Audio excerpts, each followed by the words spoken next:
Okay, I'm going to go somewhere I've been reluctant to go. And I want to preface what I say by saying this is all just my opinion, and that's all it is, and don't take it for anything more than that, because it's a subject I don't really feel comfortable with, because I don't really understand it, and I don't really know it. But it's my opinion. In 2008, there was a new currency founded, which we commonly refer to as Bitcoin. It was founded in 2009 and started by Satoshi Nakamoto. We have since realized this is a fictitious person, and that we assume he is a very intelligent individual by the document that he wrote, and the ledger that he created and put on the internet and created Bitcoin. It started worth almost nothing and has been up as high as $20,000 in value and is currently about $9,400 in value.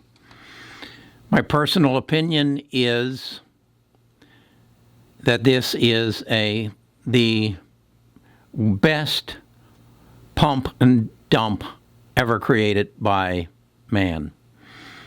I believe that back in 2008, 2009, there were a group of very bright people, men and women, I don't know, techies,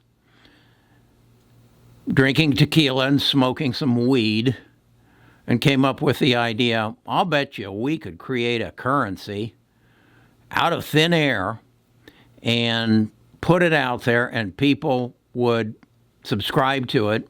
And if we put our own money behind it, we can create something that doesn't exist, that people will spend their hard-earned money investing in anticipation of someday they're going to make a lot of money off of it. This is the whole premise behind pump and dump. You take a penny stock, you build enough fervor around it, you get enough people who are greedy enough to say, yeah, that's got to be worth something, and it becomes worth something, but it's not. It's kind of like the pet rock. I think that was in about 1975, when a gentleman is credited with creating the pet rock and making it available for Christmas. It has no value. It's a rock. If it has some value, it's very little. But this has no value. It's a fictitious currency created by a fictitious person and put out to greedy people and fearful people, and we react to greed and fear. And over the following, what is it now? If it came out in 2009, the last 11 years, it has created quite a fervor. As I said, getting up close to $20,000 per coin.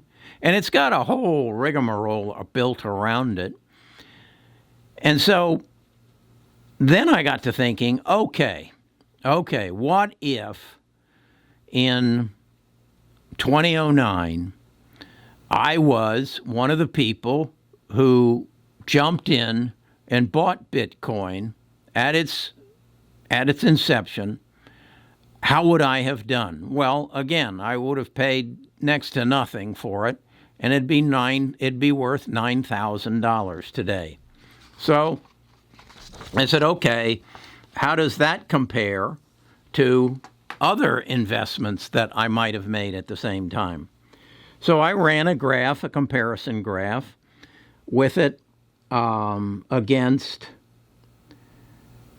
Amazon, Google, and Facebook. And my increase would be roughly 40% of what I would have if I had bought any of those three other stocks. Now, you might say, yeah, but still it was not 9,000. But those three other stocks have some tangible value. We know what they are. They generate profits. They create jobs. They create cash. That's the other thing that really kind of puzzles me. To gain any value from Bitcoin or to turn it into anything else other than a ledger, you have to turn it into a currency. Isn't that contrary to what it's trying to do? So, as I say, I'm of the opinion that this is a perpetual pump and dump. Create a fervor around a stock, an entity, but the dump is never going to come. It's a big joke to some people who created something out of nothing, and some of you just think it's the greatest thing since sliced bread. But it isn't anything. Now, Mark Zuckerberg, at one point, and I think he had the backing of Jamie Dimon and some other high flyers, was going to put out something called Libra, and it would be a alternative currency, but it was going to be backed by the value of some stocks and some commodities that controlled its value, and the value of the currency, Libra, would be pegged to the movement of those underlying stocks or commodities. That's not true with Bitcoin. In essence, Bitcoin is, I would take this, my Bitcoin, and I'd say to you, what are you willing to pay me for it? And today, I guess you'd say, well, Kerry, I'll give you $9,437 for it. Sold. It's yours. And then maybe you could go see somebody and say, I got a Bitcoin here, and it's going to go up in value. I'll sell it to you for $10,000. And if they paid you $10,000 for it, that would be what it was worth. But its underlying value is maybe 10 cents. That's, it's the lens cap for my camera. It's a piece of plastic.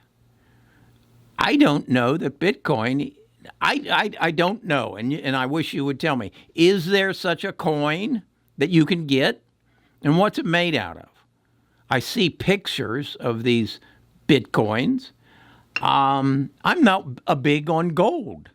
Gold is a fallback currency, I guess. I think it was worth something when it was the underlying value of the American dollar, but now it's just another pet rock, just a little smaller supply of gold than there are rocks.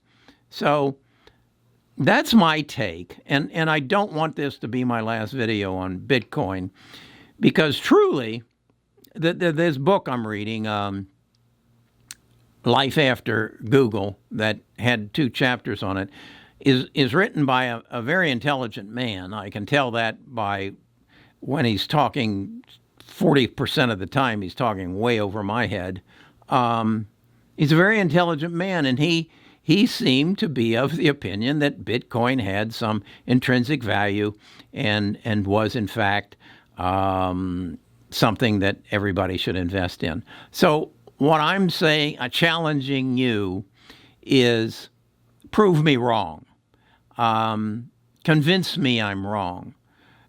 Send me articles. Don't send me these pump and dump videos that I see where someone says that someone else projects that the value of this is going to be, and it's tied to that, and it's a game of smoke and mirrors. Don't send me that kind of stuff. But if you have some knowledge of this, some true knowledge, and you can share it with me, I would be extremely grateful, because I have been wrong before. And I remember when I was wrong before. It was on March the 7th, 1974. So if I'm wrong about Bitcoin, I want to know it. And I want to share my new knowledge with my tribe. That's what we're here for. We're a group of people who are trying to build a tribe. We just passed, I think it was 16,000, of like-minded people who want to learn from each other, profit off of each other's knowledge. And again, I made a statement that some of you took a little difference with, in that the true value, the true wealth is not in a currency. It is up here. And if this is a deficit that I'm speaking of right now in my wealth, please tell me, or at least prove it to me.